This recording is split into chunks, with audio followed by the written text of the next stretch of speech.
Today's language of the day is French. So, let's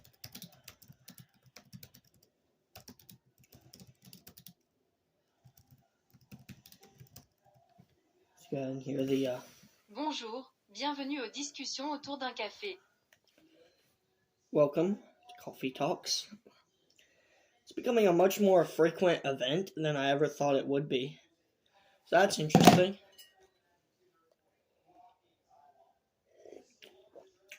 Episode 5, I believe. Here, let me pull it up.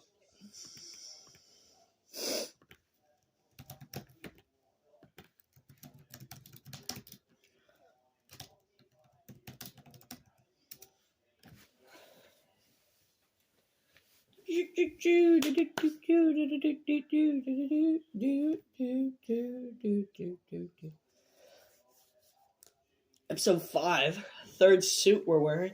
This is a 3-piece, however, I broke a button on the vest, so just a normal coat and blazer, green pants. Not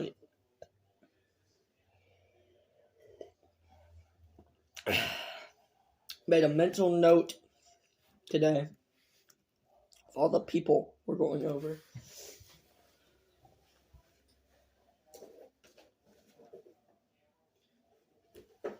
I don't know if I've worn these glasses on camera yet, but they're one of 6 glasses readers that I got now. So let's go ahead and pop these bad boys on. Start preaching the Lord's word, or as my youth pastor's wife, Miss A, not her real name, said I looked like a lawyer. Forgot how to wear glasses. Again, if you have any questions, go ahead and leave them in the comments of Coffee at Talking. Let's get in. It's becoming much more frequent of an event than I ever thought it would be.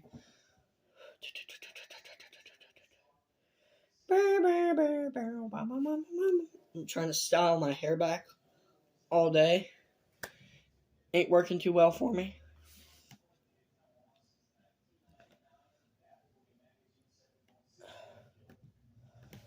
Anyways, here we're going to talk about King Henry VIII.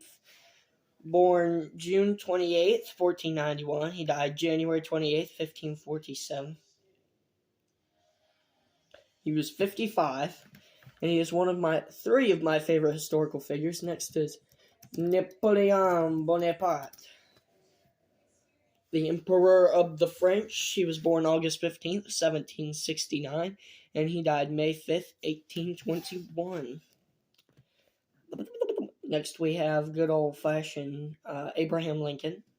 Oh, wait, how old was Bonaparte? Was 51. Abraham Lincoln was born February 12th, 1809, and he died April 15th, 1865. Knew that, because that was the date John Wilkes Booth shot him in the presidential booth at Ford's Theater. Civil War is my only, I'd say, area of expertise as far as history goes. Edward Baker Lincoln. Hold on. I'm just going off on a tangent. I did not know he had this child. Edward Lincoln. Never heard of him before. He was 4. That is very sad.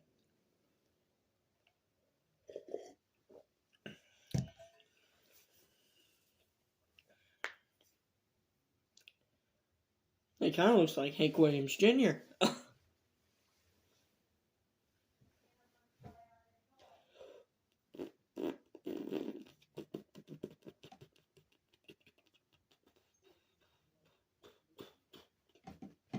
Lincoln was... Sorry, I went off on a tangent there.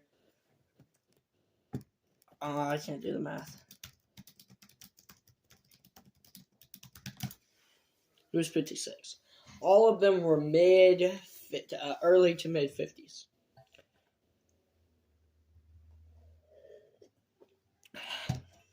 So we're going to talk about them.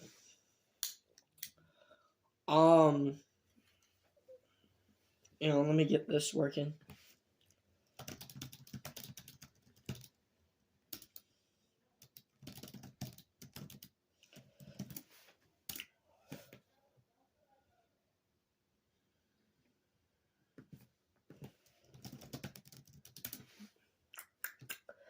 hear all my little keyboard clickety clacks today. Put it on the screen! No.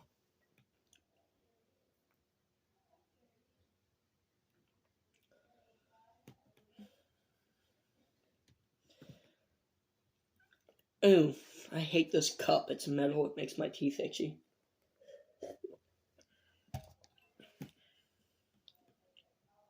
It's a very pleasant thing to say, itchy teeth.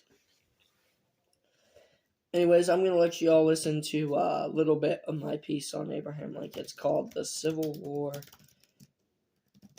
the Current War. Now, I originally wrote The Civil War, the Current War on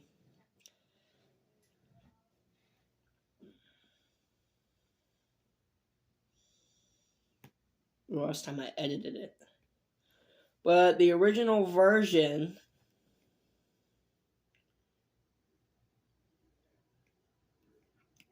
was published was made March 18th, 2022. So she's about the birth length lifespan of a graduate's degree right now.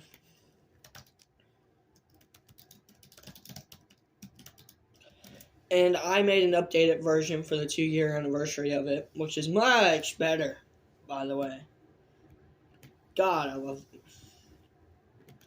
The updated version is much more cohesive and gets my points in a lot more gets my points across in a lot more organized form. And this the 2-year anniversary edition I completed on February 23rd, 2024.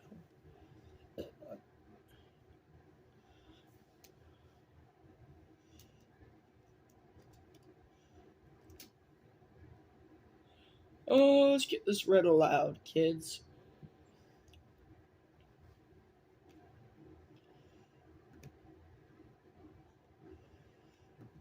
That ain't the right one.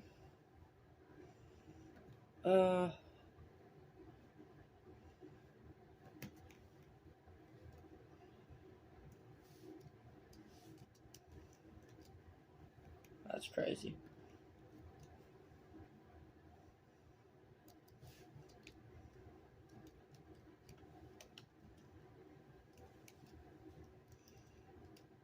God.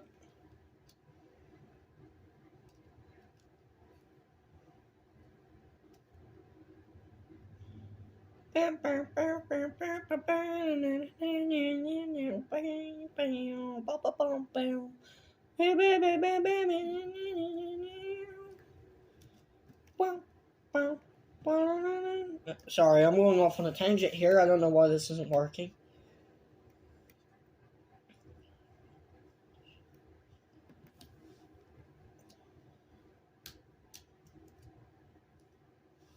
What in the fuck?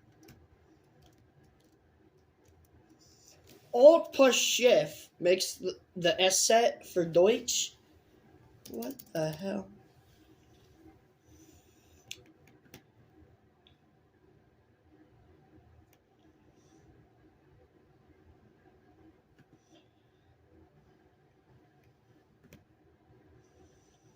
That's a dictionary. This is officially kind of live, so there ain't really anything I can do about the time. The Civil... What? No. Oi! You piece of fuck! Oh, there's a cat behind me. I did not know that. So I'm just going to read it out loud since I can't get it to work. Chapter 1, Education. In the 1950s, the teaching of the Civil War in the United States was influenced by several factors, including prevailing historical interpretations, educational standards, and societal attitudes of the time. Here are some key aspects of how the Civil War was taught during that era. Emphasis on national unity. Following the devastation of World War II and amid the Cold War tension of the 1950s, there was a strong emphasis on national unity and patriotism in American education. The teaching of the Civil War when highlighted the importance of preserving the Union and the sacrifices made by both the North and the South to maintain the integrity of the nation. Focus on military strategy and leadership. Military strategies of key commanders such as Ulysses S. Grant and Robert E. Lee were often emphasized in the Civil War curricula. Battles like Gettysburg and Antietam were studied for their tactical significance, and the leadership qualities of military figures were highlighted. So that's just a quick snippet of what I've written in honor of Abraham Lincoln, actually.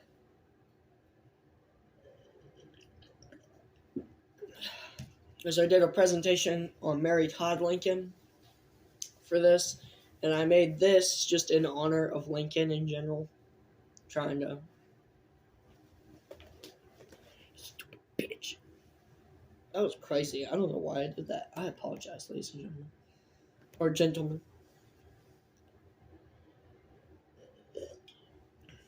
Actually, you know what? We're going to find out the exact percentage of women who watch my videos. And if it's anything less than 5%, I'm suing YouTube for false information. Teeth still feel itchy from this fucking cup.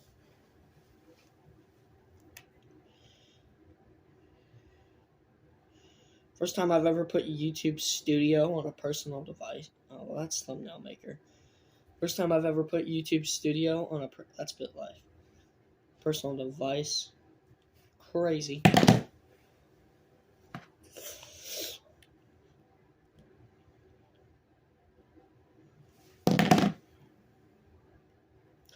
Anyway, we're going to go over the thing I wrote about Henry VIII.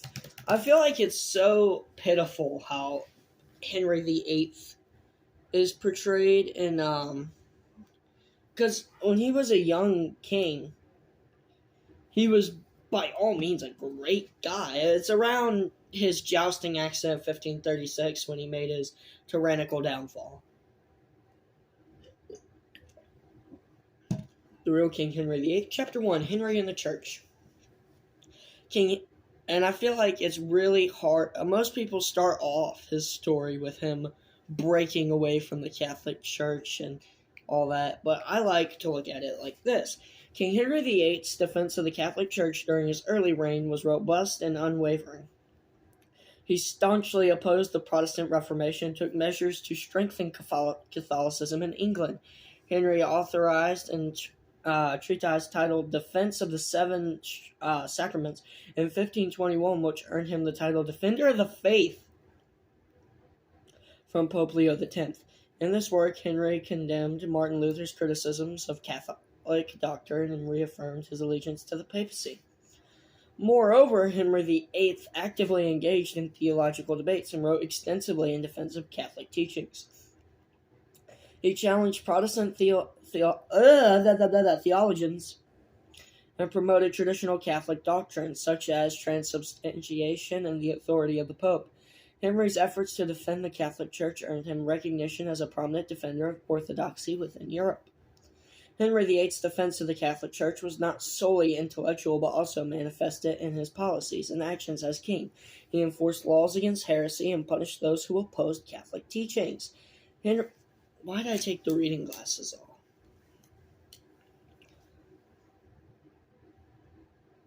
Henry's government pursued measures to suppress dissent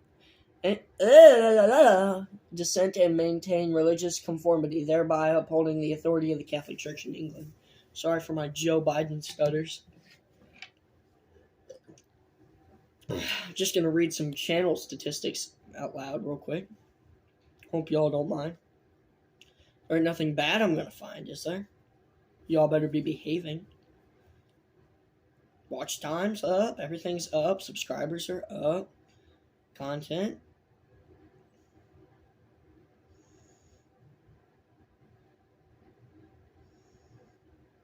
We're doing great, guys. Returning viewers, 3. Hi. Unique viewers, 167. 31%. Only 31.5% of you guys are from the United States.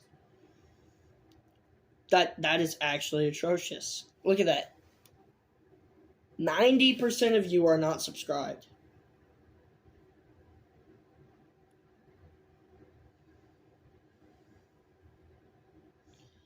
Come on.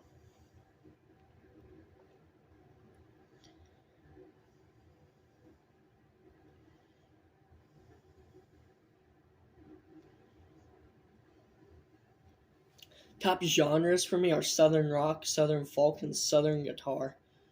Overview. Man, come on, man. I want.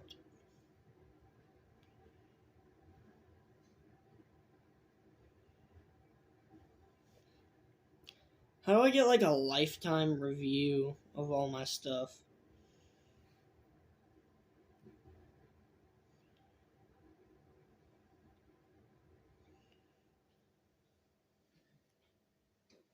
Like just a whole overview. Huge cut in time there, but here it is. 14.9% of my viewers are female. Let's get like a lifetime report on 47.4% of my viewers were from the United States. 4% are from the United Kingdom. And 0.9% are from Deutschland. Warum Deutschland? India, Indonesia, South Africa, Australia, Sweden, and the Netherlands. What? I want the lifetime report on this. 94% of y'all watch me with no subtitles. I don't know why I said that like I did. Watch time subscribers. Let's see, watch time for subscribers. 94.8%, 5.2% of you of my watch time hours are from people who are subscribed.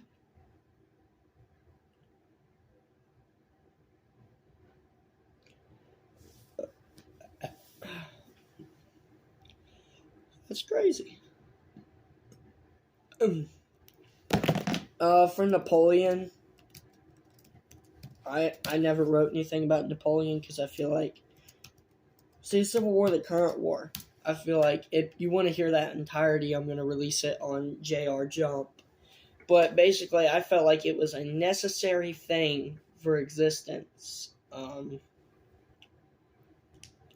I felt like it was a necessary angle on tying the Civil War into the modern day. And the same with Henry VIII. I felt like it was an untold angle of how Henry VIII was a good leader.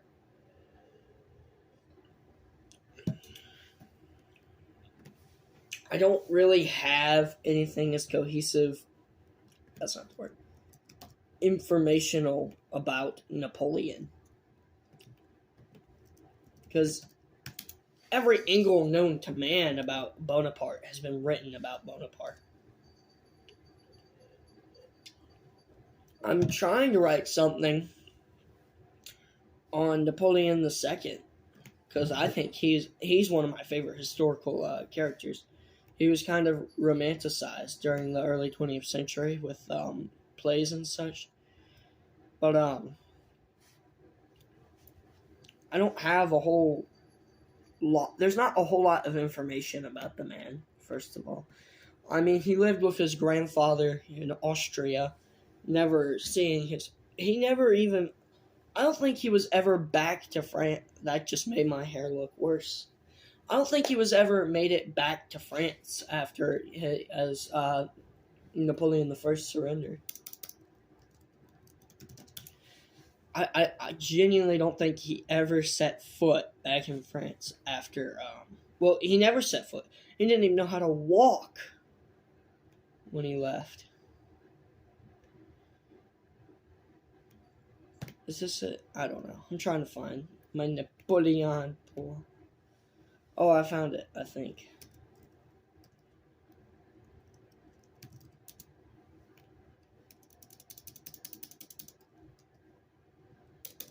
Come on, load.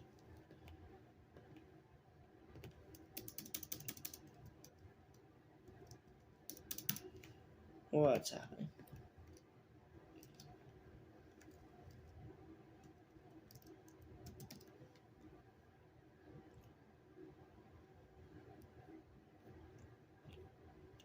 Well, I do have a poem on Napoleon II that I wrote in my spare time here, but do I have one about his I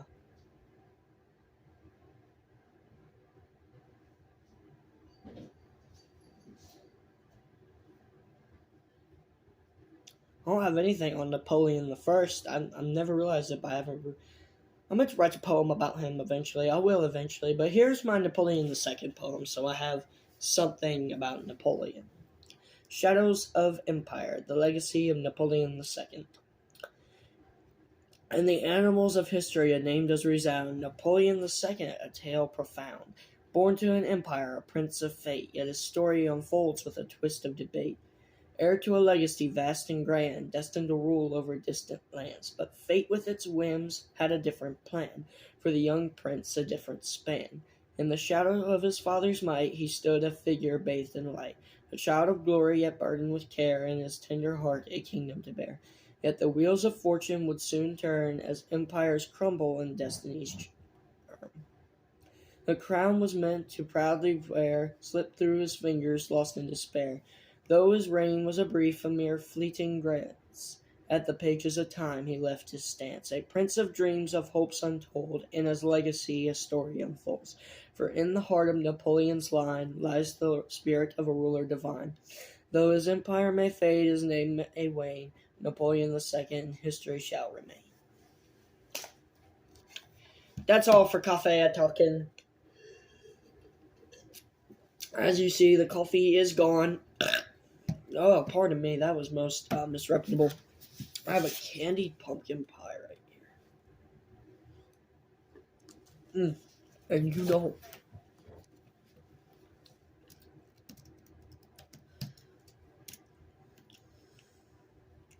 See here. English to French. I got in my Duolingo after this.